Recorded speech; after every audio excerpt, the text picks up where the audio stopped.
Praise the Lord. இன்றைய பலப்படுத்தும் வார்த்தை ரோமர் 8வது அதிகாரம் 28வது வசனம். Romans chapter 8 verse 28. தேவனிடத்தில் அன்பு கூறுகிறவர்களுக்கு சகலமும் நன்மைக்கு ஏதுவாக நடக்கிறது என்று அறிந்திருக்கிறோம்.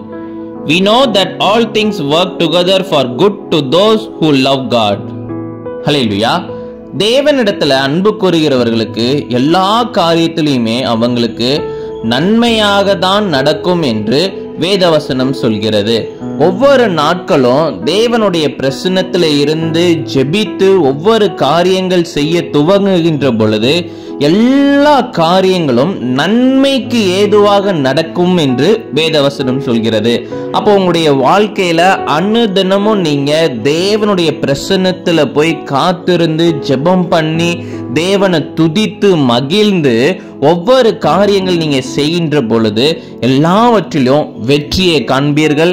எல்லாமே உங்களுக்கு நன்மையாக இருக்கும் என்று இன்றைக்கு கர்த்தர் உங்களை பார்த்து சொல்லுகிறார். அப்ப தேவனிடத்துல அன்பு கூறுங்க, தேவனை அதிகமா தேடுங்க, முதலாவது அவரை தேடுங்க. மற்ற எல்லாத்தையுமே நன்மையாக உங்களுடைய வாழ்க்கையில மாற்றி தருவார்.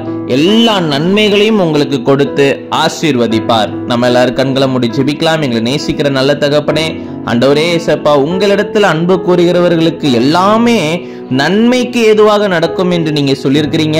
ஆண்டவரே, பிள்ளைங்க வாழ்க்கையில ஆண்டவரே இயேசுப்பா எல்லா காரியங்களையும் இயேசுப்பா நன்மையாக மாற்றி கொடுங்க. ஆண்டவரே, இப்ப இருக்கிற சூழ்நிலைகள் தகப்பனே இயேசுப்பா மாறாக இருக்கலாம். ஆனாலும் ஆண்டவரே இயேசுப்பா உங்களிடத்துல ஆண்டவரே பிள்ளைங்க அன்பாக இருக்கிறாங்க. உங்களிடத்துல ஆண்டவரே இயேசுப்பா அன்பு கூறுறாங்க. ஆண்டவரே, உங்களுடைய பிரசன்னத்துல ஆண்டவரே இயேசுப்பா அவங்க களி கூறுறாங்க. ஆண்டவரே, நீங்க தகப்பனே இயேசுப்பா பிள்ளைங்களை ஆசீர்வதிங்க, எல்லா தேவைகளை சந்திங்க, நன்மையினால திருப்தி ஆக்குங்கப்பா. இரத்தத்துக்குள்ள ஒப்பு கொடுத்து ஜெபிக்கிறோம். இயேசுவின் மூலம் ஜெபிக்கிறோம் எங்கள் ஜீவனுள்ள நல்ல பிதாவே. ஆமேன், ஆமேன், ஆமேன்.